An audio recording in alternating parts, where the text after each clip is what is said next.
First of all, thank you very much for your talk. I'm Yukari from Japan, and on behalf of the Japanese delegation, I would like to ask you about the future energy policy the G20 country have to take. In Japan in 2011, we have a massive earthquake, and because of that, we have currently nuclear issues on a large debate in Japan. And some are debating like we have to stop all the nuclear, and we have to finish that and transfer to another energy sources such as renewable energy.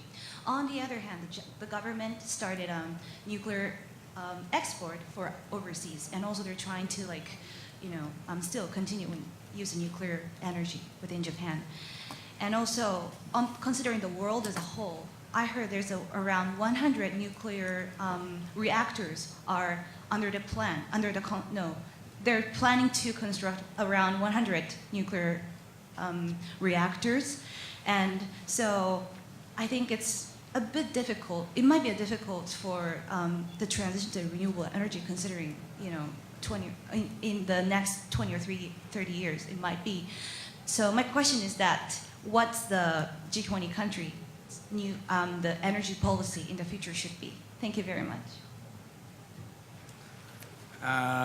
Maybe we'll go to Mike then for that one.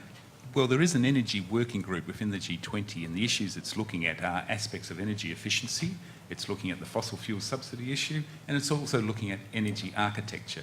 Very briefly, I think that the G20 has a very important role to deal with the issues you're talking about, because there is a gap in terms of now global governance. We really don't have an institution that brings together energy consumers, energy producers, to look at some of the questions you're talking about.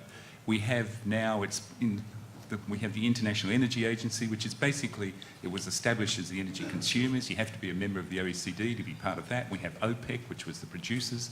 We don't have a body that comes together.